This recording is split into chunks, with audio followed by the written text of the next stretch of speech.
It's war, and in wartime, warriors are made. Even in the digital age of cyber warfare, giving rise to cyber warriors. Among those in the war room, Jason Carter, a defense contractor. His company, Aegis Strategies, works closely with the U.S. Department of Defense. Because we're not at war with a large nation state like China or Russia, I would say cyberterrorism is our biggest threat because it's asynchronous and disproportionate. You know, with a few bucks and a laptop, you can bring an entire nation to its knees.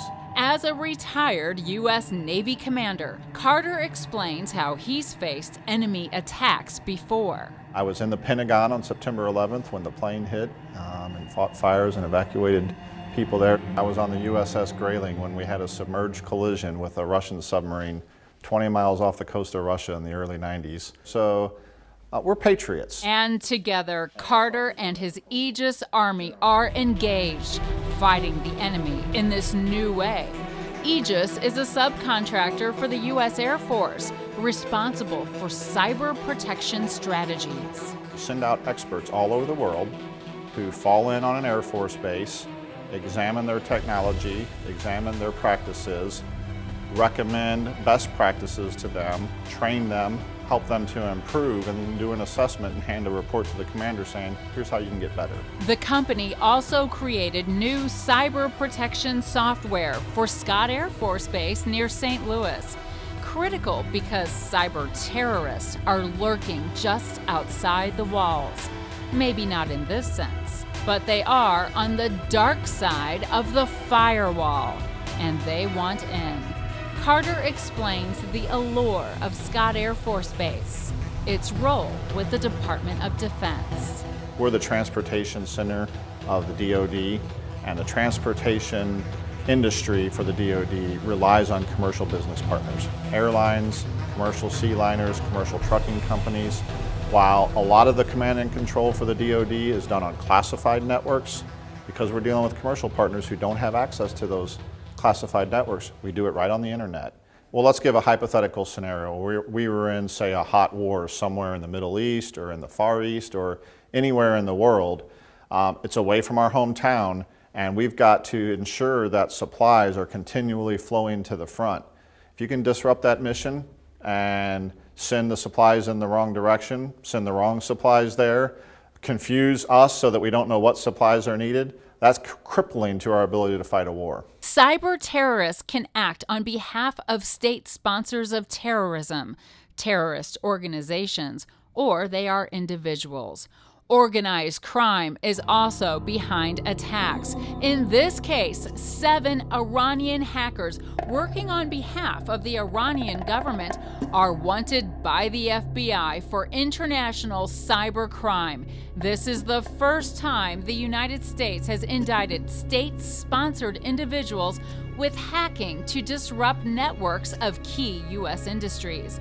According to the FBI, the 7 hackers are charged with a cyber attack on the servers controlling a dam north of New York City, and they are charged with costly attacks on U.S. financial institutions. The 7 Iranian hackers are accused of coordinated cyber attacks on dozens of U.S. banks, causing tens of millions in lost business.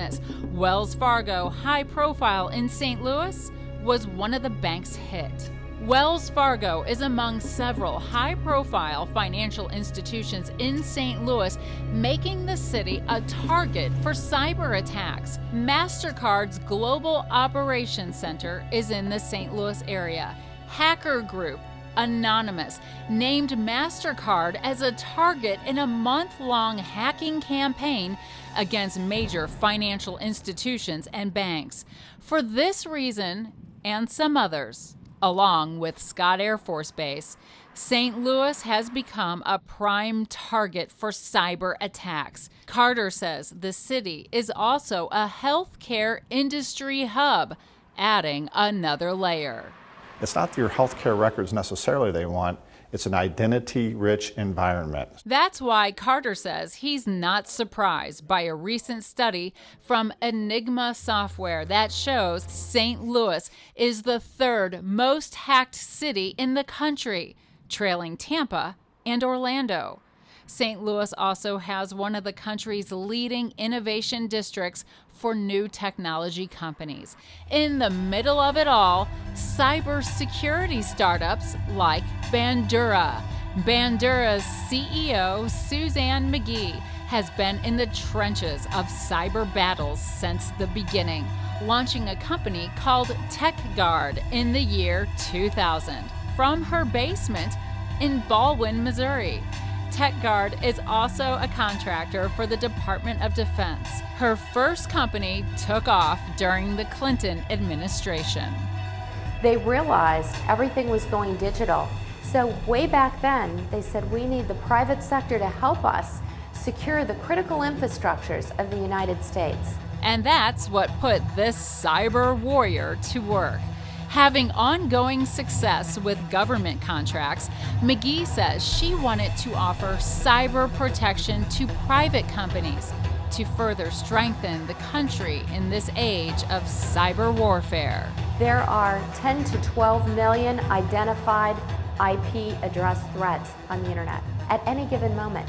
Your firewall can do 50 to 100,000.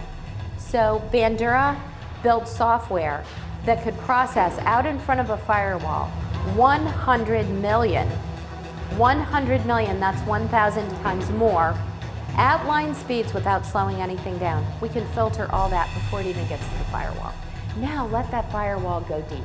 Let them look inside the network and see if somebody got malware in and it's implanting. Now you can really find those guys. So another problem is there's a lot of alerts that happen when you have security devices. So with Bandura, with the polywall, which is that rapid processing at 100 million threats in front of the firewall, we added another piece. And this creates a whole threat intelligence platform.